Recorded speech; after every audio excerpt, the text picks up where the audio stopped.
Olá, minha irmã, meu irmão. Hoje eu vou falar um pouquinho sobre os ataques espirituais, as obsessões e por que eles acontecem.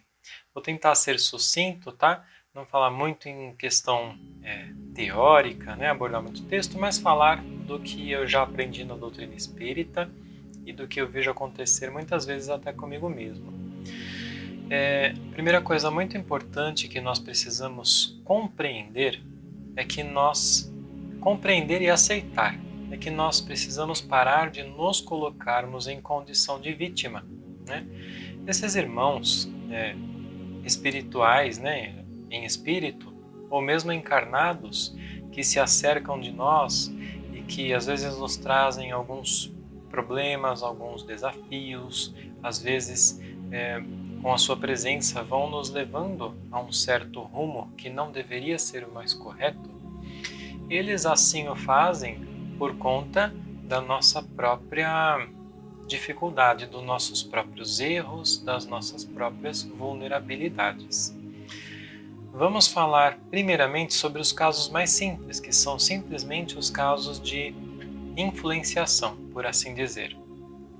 Nós estamos mergulhados em um ambiente onde há espíritos em todos os lados, né? Esses espíritos, e isso talvez principalmente hoje em dia, onde o mundo passa por uma dificuldade muito grande, muitos desencarnes, um nível de materialismo absurdo, né? Onde as pessoas estão esquecidas de tudo, de toda a espiritualidade. Muitos não acreditam que há um além, muitos sequer se lembram do nome de Deus, né?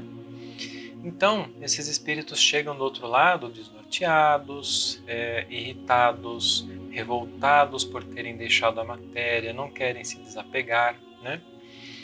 Muitos chegam do lado de lá, muitos não, todos nós chegamos do lado de lá como nós somos, né? O que nós somos em realidade, por trás dessa máscara que a gente veste todos os dias, né?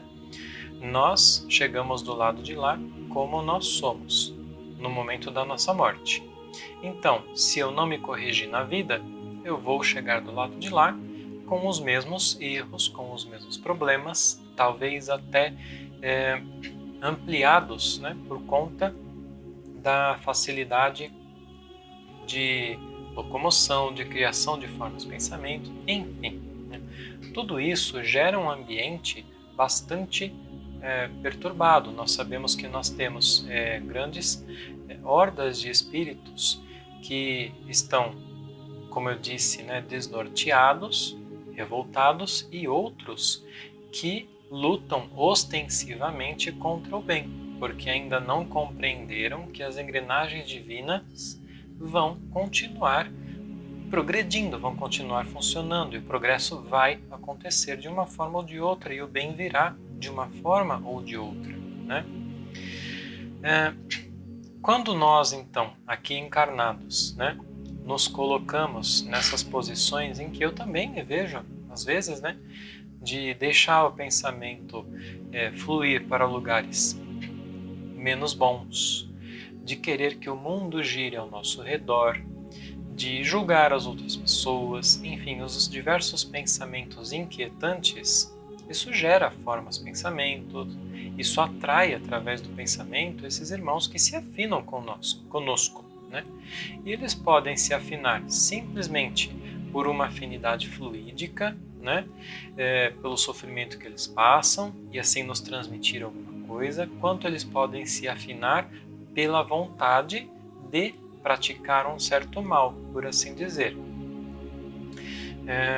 Então eles podem, por exemplo, se divertir às nossas custas, trazendo complicações, como muitas pessoas encarnadas, né, se divertem vendo outras pessoas passando por maus bocados, né, por peças que eles tenham pregado, né? Então isso pode acontecer. E isso pode se tornar com o tempo alguma coisa mais obstinada, com o tempo ou por conta do passado.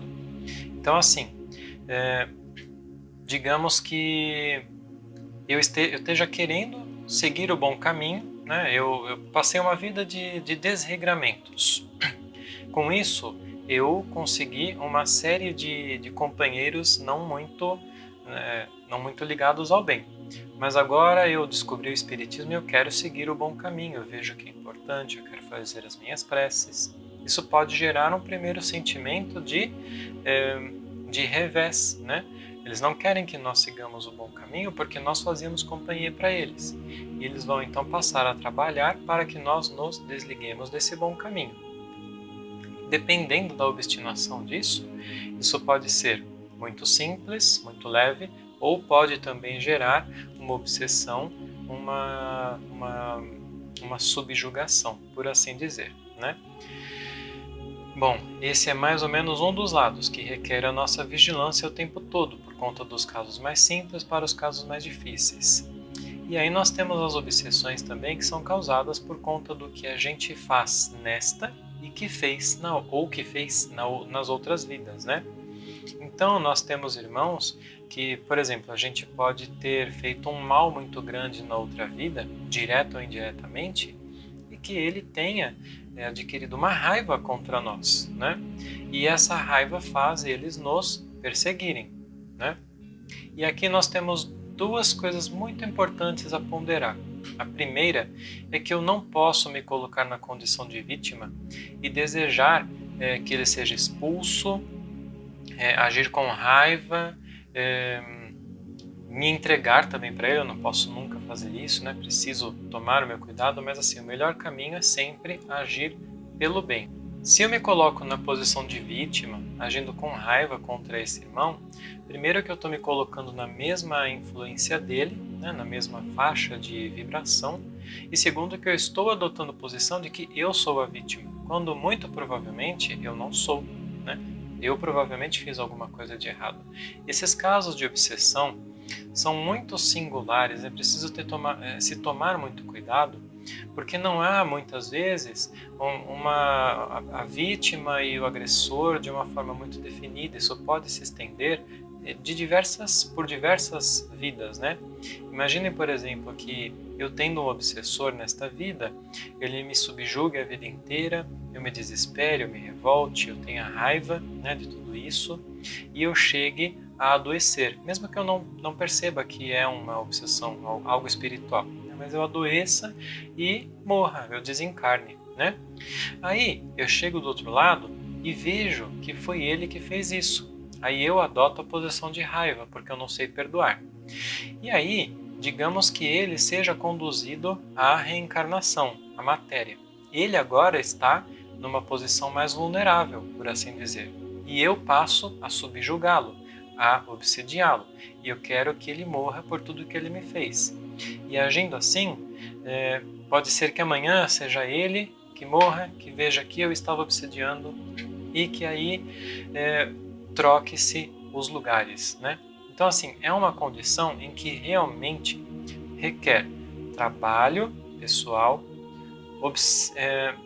persistência no bem, em me modificar e em aprender a amar e pedir o perdão desse irmão, porque muitas vezes o culpado, né, fui eu, ou está girando nesse círculo sem fim, às vezes por séculos, né? Agora, a gente pode se perguntar, por que Deus permite isso? Por que Deus permite que isso aconteça? Porque tudo isso é uma ferramenta para a nossa própria correção e para a nossa própria evolução. Mesmo num caso simples, né, onde eu atraia espíritos por conta da minha vulnerabilidade, dos meus erros, né, se eu estou passando por maus bocados, estou na minha casa sentindo presenças, estou irritado, estou sentindo alguma coisa ruim, estou tendo um certo revés por conta disso, assim acontece porque eu não estou efetivamente me corrigindo, trabalhando no bem, fazendo bem e tudo mais. Fazer o bem é a melhor forma de afastar os maus espíritos e atrair os bons, certo? Quando a gente faz o bem, os bons espíritos se acercam de nós, nos ajudam a seguir o bom caminho e ajudam também a afastar aqueles que queiram simplesmente nos atrapalhar, né? Então, tudo isso serve para minha correção. Se eu não tivesse essas dificuldades, e principalmente hoje em dia, onde a mediunidade está brotando, né? Tá assim aflorando muito nas pessoas, em todo canto. Se eu não tivesse essas dificuldades, talvez eu não estaria buscando o bom caminho, porque se eu não tivesse dificuldades, eu estaria curtindo a vida, nas festas, ocioso, né? Então elas vêm para falar, opa, aí, você está sofrendo, está errado, vamos buscar lá aquele que você já conhece, vamos buscar uma consolação, vamos buscar uma correção. É um caminho que muitas vezes é longo, árduo, mas é preciso trilhar, né? No caso da obsessão mais obstinada mesmo, também acaba sendo a mesma coisa. É uma ferramenta de desenvolvimento, de perdão e de amor, né? Então assim, se você estiver passando por essas dificuldades dentro do seu lar, com você, sentindo que há alguma coisa além, né, do que simplesmente um simples estresse diário, né, que você tem dificuldades, como eu mesmo passo pelas minhas dificuldades, né, como pessoa, é preciso seguir uma série de passos com vistas à correção e à melhoria do seu próprio equilíbrio. Eu já fiz um vídeo falando sobre isso, vou deixar o link aqui em cima, tá? Eu acho que ele vai ficar aqui no cantinho para vocês verem. E esses passos, né, eles vão girar sempre em torno, como eu disse, dessa correção, dessa melhoria própria, né, para que o ambiente, o nosso ambiente mental e o nosso ambiente físico, né, do nosso lar, se torne mais equilibrado e melhor. E outra coisa, buscando sempre não se revoltar, não desejar que esse irmão seja expulso, né? Buscando, na verdade, pedir perdão a ele, pedir que ele entenda, né, que você passa pelas suas dificuldades, que você é uma criatura falha ainda, né, que você pode ter errado por não saber, por não conhecer, por ter sido egoísta, né, que seja. Mas que esse irmão peça perdão a ele, né? E diga, né? Olha, eu estou trabalhando para tentar corrigir tudo isso, para tentar ser uma pessoa melhor, e eu espero que eu possa amanhã estar muito melhor para te compreender, para poder fazer o bem com você também, que você possa estar junto comigo nisso tudo, né? Se algum dia você conseguir me perdoar, eu peço que você me ajude, porque aqui também é difícil, né? Tudo isso que eu carrego dentro de mim é muito difícil, né? E, enfim, gente, é um trabalho, né? É alguma coisa que tem que ser feita de forma persistente, não há fórmula fácil para isso, não há expulsões, não há consultas, não há trabalhos como, por exemplo, vou fazer um trabalho para afastar tal coisa. Não, isso não funciona. Não adianta querer fazer, desculpa para quem acredita, mas não adianta querer fazer banha de arruda, sei lá, de sal grosso, espalhar coisas pela casa. Essas coisas só funcionam por muito pouco tempo com espíritos não esclarecidos que acreditem no poder delas, tá? Então, na maioria das vezes, como os bons espíritos ensinam no livro dos espíritos, esses espíritos vão rir de você e talvez se obstinem mais ainda, né? Como se eu olhasse e falasse, tá querendo me espantar com alho? Agora é que ele vai ver o que é bom. Entendeu? Né? Então, não adianta, é o que o Espiritismo nos ensina. O trabalho está aqui, ó, aqui dentro e na nossa correção, tá bom? Duas coisas que me ocorreram depois, né? Por isso eu estou fazendo esse corte aqui. Primeiro, que a obsessão, dependendo da gravidade dela, é muito importante que ela seja tratada num centro espírita, que tenha um trabalho de desobsessão, para que esse irmão desencarnado, né, possa ser levado também para esse trabalho, para tentar ter um esclarecimento. Mas é muito importante sempre que o trabalho não seja só do lado de lá, e também do encarnado, senão não adianta muita coisa e se o obsessor sair, pode ser que venha outro no lugar, tá? Outra coisa, obsessão não é possessão, tá? Possessão que existe, mas não como as pessoas acreditam, ela é uma outra coisa, é um trabalho mais extenso, há uma subjugação muito grande do encarnado, mas com a sua vontade também, de uma forma ou de outra, tá? Em que o espírito se associa de tão grande forma a ele que ele passa a controlar até seus movimentos, suas cordas vocais, né? E aí acontecem as coisas que a gente já viu por aí. Não é esse o caso, a obsessão é uma coisa um pouco mais simples, né, por assim dizer. E se vocês quiserem um exemplo disso, assistam o filme de Valdo, né, onde ele mostra, ele teve um obsessor por muito tempo. E muitos de nós temos, né, esse irmão que fica ali por muitos anos tentando nos fazer cair, querendo o nosso mal, e que serve, por isso, para a nossa correção, é uma ferramenta para o nosso avanço. E ele merece o nosso amor, o nosso respeito e o nosso perdão, como todos os outros. Qualquer dúvida, comentários, sugestões, deixem aí, por favor. Que Deus, que Jesus esteja com vocês, abençoando-os nesse momento, as suas famílias, lhes dando muita energia, muitos bons pensamentos e, mais uma vez, confie sempre nos seus bons espíritos que estão à sua volta, no seu espírito protetor, né? Confie nesse bom pensamento, nessa boa intuição que ele nos dá o tempo todo e observe a vida. A gente às vezes acha que está no fundo do poço e que a gente é a criatura mais miserável, mas quando a gente para observar, a gente tem muita, mas muita proteção à nossa volta.